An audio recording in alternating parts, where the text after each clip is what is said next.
तो साउलन 2 की इस एपिसोड की स्टार्टिंग में हमें जुचैन को दिखाया जाता है जो सवाल करते हुए पूछता है कि आखिर तुमने मुझे कैसे हरा दिया था। आखिर वो लास्ट वाली कोलिजन क्या थी। जिस पर जुसांसी भी हंसते हुए कहता है कि गोल्डन टर्टोज 100,000 ईयर की सोल बीस्ट है और उसने मुझे एक ट्रंक बोन भी दिया था और आगे मैंने उसी ट्रंक बोन की 2 सोल स्किल को यूज करा था जिसका नाम गोल्डन टर्टोज मोल्टिंग है और इसे यूज करने के बाद मैं ज्वान न्यू डोमेन के अंदर किसी भी जगह में इंस्टेंट टेलीपोर्ट कर सकता हूँ। हालांकि ये अलग बात है कि इसको यूज करने के बाद मेरी 1/3 सोल पावर खत्म होती है। जिसे सुनने के बाद जुचन चुपचाप पीछे मुड़कर युहाओ के साइड में जाने लग गया था जिसे देखकर जुसांची डिप्रेस वाली चेहरा बनाकर कहता है कि जबकि मैं तुमसे स्ट्रांग हो गया हूँ तो क्या तुम मेरे थोड़ा सा तारीफ कर नहीं सकते हो। तो जुचन भी पीछे मुड़कर कहता है कि हम फ्यूचर में दोबारा से लड़कर देखेंगे कि तुम स्ट्रांग हो या नहीं। जुचन की इस बात को सुनकर जुसांची स्पीचलेस हो गया था और वो मन में सोच रहा था कि क्या मैं अपने ही ग्रेव को खोद रहा हूँ। और ऐसे ही फाइट खत्म करने के बाद दोनों ही बाकी लोगों के पास चले जाते हैं जबकि जियान ननन जुसांची की कानों को खींचते हुए कहती है कि आखिर तुम शो ऑफ क्यों कर रहे थे। तुम्हारी वजह से ग्राउंड में एक काफी बड़ा गड्ढा भी बन गया था। क्या अब तुम्हारे पास काफी सारे एनर्जी आ चुकी है जो यूज करने के लिए तुम्हें किसी भी जगह नहीं मिला। तुम्हारी वजह से ये जगह भी काफी खतरनाक तरीके से हिलने लगा था। तुम्हारी वजह से युहाओ की सारी मेहनत वेस्ट होने ही वाली थी इसलिए तुम बाद में युहाओ की रोस्टिंग फिश को मत खाना।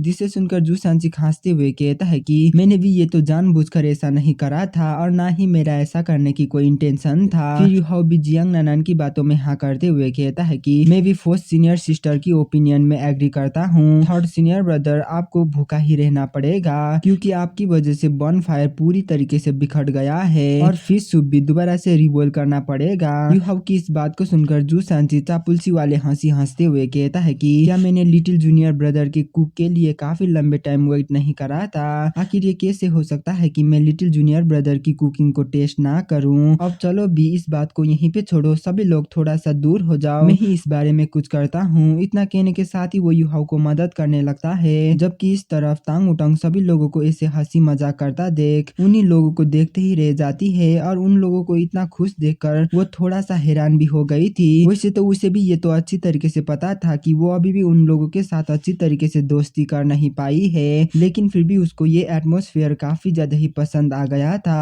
और ऐसे ही सभी लोग मिलकर दोबारा से कुकिंग करने लगते हैं और ऐसे ही वो लोग साथ में मिलकर कुकिंग फिनिश करते हैं। और अभी के टाइम में सभी लोग काफी ज्यादा ही यंग थे इसीलिए ये तो नेचुरल थी कि सबसे पहला प्रायोरिटी लड़कियों को ही दिया जाएगा और इसका मतलब ये है कि सबसे पहले लड़कियों ही युहाओ के हाथों से बना हुआ मछलियाँ खाएंगे। और ऐसे ही सभी लोग आग के सामने एक सर्कल बनाकर बैठते हैं। फिर जियांग ननन हंसते हुए कहती है कि ग्रिल्ड फिश की स्मेल काफी अच्छी है। आखिर कौन पहले युहाओ के हाथों से बना हुआ ग्रिल्ड फिश खाने के लिए शुरू करेगा। और भाई लोग अगर बात किया जाए तो उन सभी लोग अभी के टाइम में एक कंडीशन से लिमिटेड हो गए थे। वो लोग एक टाइम में सिर्फ एक ही मछलियाँ को ग्रिल कर सकते थे क्योंकि युहाओ ने एक टाइम में एक से ज्यादा मछलियाँ को ग्रिल करने के लिए चूज नहीं करा था ताकि वो फिश की क्वालिटी और टेस्ट को बरकरार रख सके। अगर उसने एक से ज्यादा फिश को ग्रिल करने की कोशिश करा तो उसे वहाँ की फायर को कंट्रोल करने में काफी ज्यादा ही परेशानी हो सकती थी और तो और इसकी वजह से फिश की टेस्ट भी बुरी हो सकती थी। फिर जियान भी हंसते हुए कहती है कि यहाँ पे रहा हुआ सबसे यंगेस्ट लड़की पहले खाएंगे। हम सभी के एज के हिसाब से ही युहाओ के हाथों से बना हुआ मछलियाँ बारी बारी करके खाएंगे जबकि मैं तुम सभी लोगों से काफी बड़ा हूँ तो मैं लास्ट में खाऊंगी।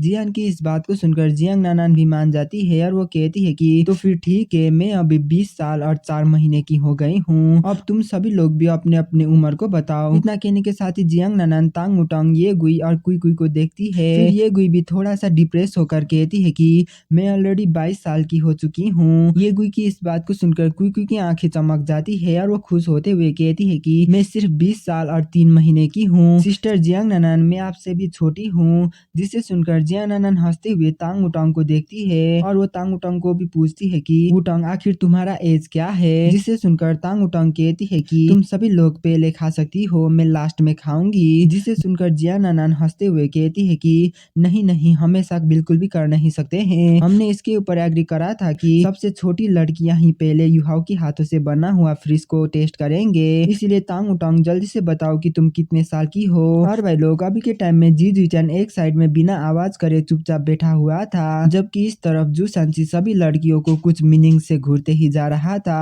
और अभी जियांग नानान काफी ज्यादा ही सपोर्टिव दिखाई दे रही थी। ये तो काफी ऑब्वियस बात है कि नानान लिटिल जूनियर ब्रदर यानी यूहाऊ को मदद कर रही थी, क्योंकि पहले ही यूहाऊ ने सभी लोगों को ये बता चुका था कि तांग उटोंग ही डोंगर है। फिर तांग उटोंग भी जियांग नानान के बातों में जवाब देते हुए कहती है कि मैं अभी सिर्फ 18 साल की हूँ। और भाई लोग, हाँ बिल्कुल, तांग उटोंग अभी सिर्फ 18 साल की ही हुई थी। अगर एग्जैक्ट एज की बात किया जाए तो तांग उटोंग यूहाऊ से सिर्फ कुछ ही महीने की छोटी थी। और अभी तांग उटोंग की इस बात को सुनकर नान कुई थोड़ा सा उदास हो गई थी और वो हैरानी से कह रही थी कि तुम तो सच में काफी ज्यादा ही छोटी हो, लेकिन फिर भी तुम इस तरीके से इतना तेजी में कल्टीवेट कैसे कर पाए। और भाई लोग, नान कुई ये कहने के साथ ही हमारी ये वाला एपिसोड यहीं पे खत्म होता है। मिलते अगले वीडियो में, तब तक के लिए बाय बाय।